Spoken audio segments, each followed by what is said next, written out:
dire toujours ma confusion de voir apparaître à travers vos paroles une personne qui semble me ressembler, mais qui est un parent proche, de toute façon, qui n'est pas tout à fait moi, tout en étant moi. Et je ne dirais pas comme dans le poème, magnifique poème La Traite de Musset, qui dit un inconnu venu de nos quiétudes noires qui me ressemblait comme un frère, qui à chaque étape de sa vie revient, n'est-ce pas, comme pour lui annoncer sa propre mort, n'est-ce pas, c'est le double, n'est-ce pas, c'est dans la nuit des cendres de Musset. Et là, cet inconnu, il n'est pas vêtu de noir, cet inconnu est plein de couleurs, celui que vous avez tracé, il est vivant. Alors, vous êtes là, venus d'horizons géographiques divers, et d'horizons aussi intellectuels divers. Et c'est ça peut-être ce que je trouve de beau dans ce problème de la complexité, c'est que c'est un problème qui brise les frontières et surtout les frontières disciplinaires. Par exemple, quand je pense à ce congrès interlatin de la pensée complexe que nous avons pu organiser à Rio grâce à Candido Mendes. Ce qu'il y avait d'extraordinaire dans ce congrès, ce ne sont pas tellement les communications qui se sont succédées, c'était le fait que des hommes, des femmes venus de pays différents qui ne se connaissaient pas se rencontraient et se reliaient. Le mot de réseau est insuffisant pour parler de cette reliance, de quelque chose de chaleureux qui s'est créé. Et je me suis dit, mais c'est curieux, la complexité donne de l'amitié. Donne de l'amitié parce que peut-être ceux qui sont intéressés par la complexité, c'est-à-dire à des problèmes qui ne se résolvent pas dans une discipline dont c'est les maîtres, mais qui posent une interrogation permanente, qui oblige à s'inquiéter, qui oblige à communiquer. Je pense que finalement, la recherche de la complexité, de commun, à travers évidemment ces diversités.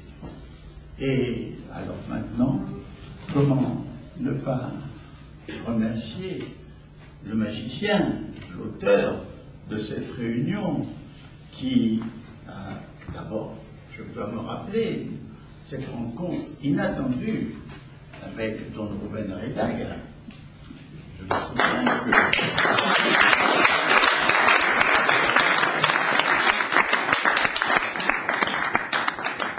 c'était une amie et collègue de l'université de Guadalajara qui a rencontré au Mexique, je ne sais pas si c'était à Mexico, à Sonora Royal, Rubén qui, lui, voulait faire quelque chose, voulait créer quelque chose qui sorte de l'université normale, de l'université classique.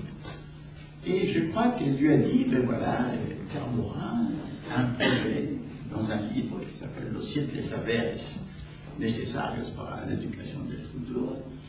Et je crois que ceci a séduit Rubén, qui a voulu donc me rencontrer. Il est venu avec cette amie, cette collègue à Paris, et tout de suite, très rapidement, l'idée de la multiversité, plus que l'idée, tout de suite, il a voulu faire ma statue. Je lui disais, non, non, je vous en supplie, pas de statue. Et puis, tenez, donc il m'a statuifié,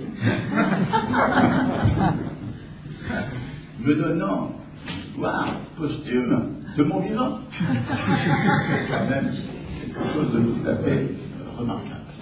Au cours du reste, je demandais quand même comment la statue s'est faite, parce qu'un photographe m'a pris sous différents aspects, sous différents angles, et puis il a donné au sculpteur.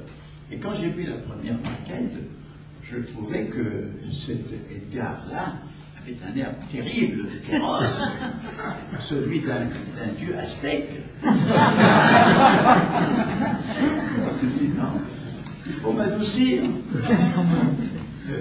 le sculpteur a dit oui, mais pas trop. Il voulait garder à cet égard-là un aspect mexicain.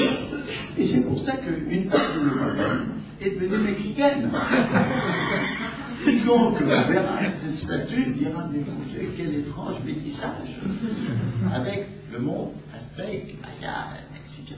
Alors, tout ceci pour vous dire que non seulement il a créé cette université, il a fait ce travail de volonté, de persévérance, d'amitié, je dirais d'amour aussi, d'amour pour quelque chose qui est le bien commun, quelque chose qui nous concerne tous, quelque chose qui justement va au-delà des critères sociaux, professionnels, de carrière, etc. Quelque chose dont je pense que nous avons de plus en plus besoin. Nous avons besoin de nous lier, de nous comprendre, de nous aimer.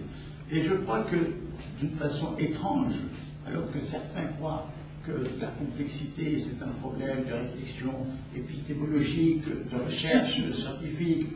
Oui, c'est vrai, de pensée philosophique, oui, c'est vrai, tout ça est vrai. Mais ça apporte quelque chose de plus. Ça apporte quelque chose qui est affectif et quelque chose qui se trouve dans le mot de fraternité et dans le mot d'humanité. Et alors, comment ne pas remercier Ruben? Comment ne pas vous remercier tous ici présents de me faire le plus beau cadeau qui soit, le cadeau de votre affection et de votre amitié.